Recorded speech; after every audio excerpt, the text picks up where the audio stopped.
Hi, I'm Kristen Stevenson, and I'm going to be giving my persuasive speech on cynicism. I know this is going to sound really bad, but I do not like cats. Honestly, there's no specific reason. I was never attacked by one. I was never emotionally scarred by losing one. I just don't like them. Honestly, they're way too grumpy, moody, and proper to even be real.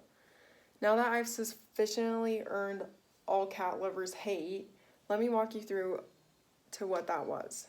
Cynicism.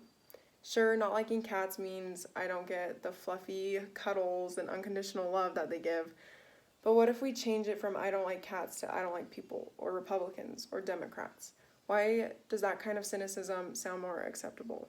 Why is it unacceptable to be cynical about cats, but okay to disrespect a whole group of millions of people?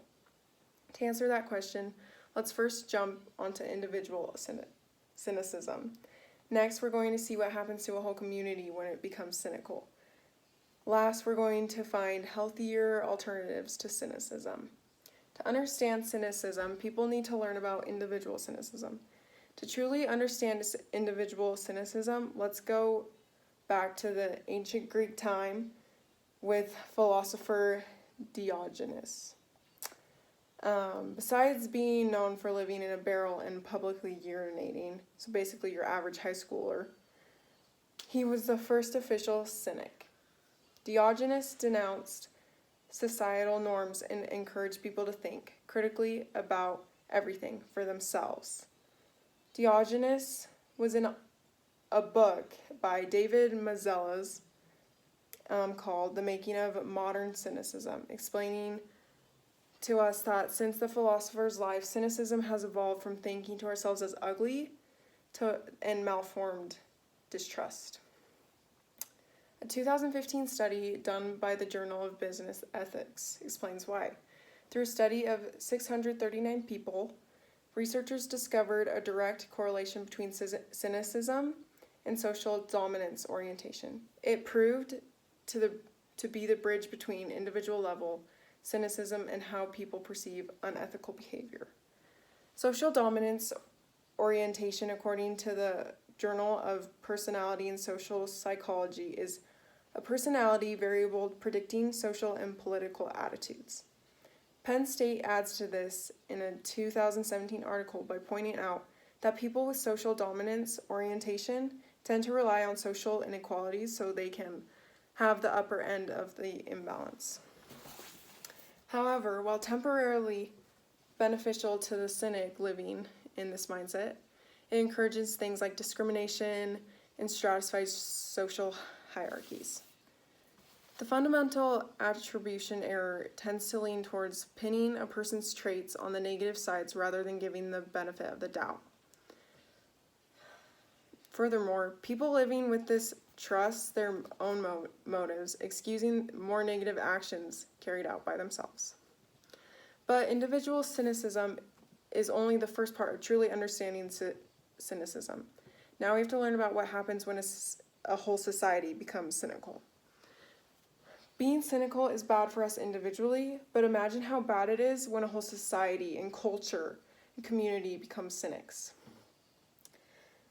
Barack Obama noted that it has become fashionable for people to become cynics. And nowhere is that more evidence that our political beliefs, especially about politicians, like Barack Obama, according to Pew Research Center, as of 2015, only 19% of Americans say they trust the government to make good decisions. Blame Netflix. A 2016 University of Montreal study found that watching even one episode of a television series featuring politicians behaving selfishly increased political cynicism about real politics. A March 2017 article released by the International Encyclopedia of Media Effects explains that popular media has a tendency to pass off political concerns as a kind of a game. Instead of showing us the more substantial issues, they give us something that causes us to believe our politicians aren't capable of helping our nation. And as a result, less than half of us vote and fewer run for office each year. President Franklin D. Roosevelt once said, "Let us never forget that government is ourselves and not an alien power over us. The ultimate rulers of our democracy are not a president and senators and congressmen and government officials, but the voters of this country. Someone will run our country. Someone will be in control. It is better for us to participate, personally make sure our democracy remains strong, or abdicate responsibility so we can sit back, check out, and feel superior." Now that we all understand cynicism and what it can do, let's talk about healthier alternatives to cynicism. At this point, you're thinking, so if I keep being cynical, am I an arrogant jerk who will die young and poor after bringing about the downfall of democracy? There's hope. It doesn't have to be this way. We can return to cynicism's roots by first thinking critically, and that requires us to be informed. It turns out that learning about a topic in depth, truly understanding a subject or a person, dispels trust.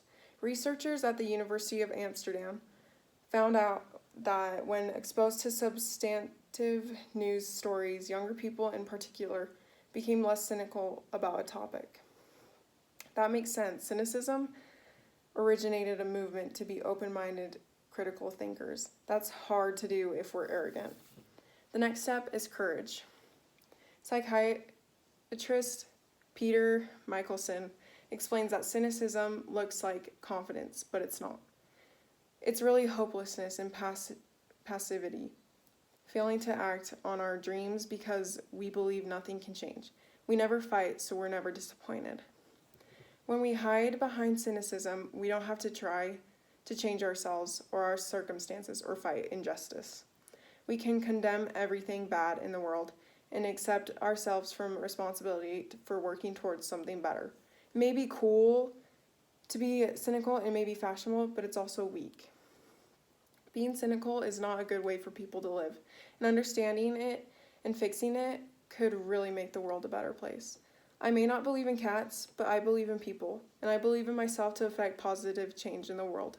I believe that understanding individual cynicism and how it can create cynical societies is something everyone should learn so they can prevent it. Through knowing what cynicism is and courage, people can truly make a difference in the world and fix this problem. It may not be the most cool way or the most fashionable way, but I believe that through these steps, people can become less cynical and it can make the world a better place. If there wasn't so much cynicism, there wouldn't be groups of people that other people judge. It would just be a world full of happy, equal people. Thank you.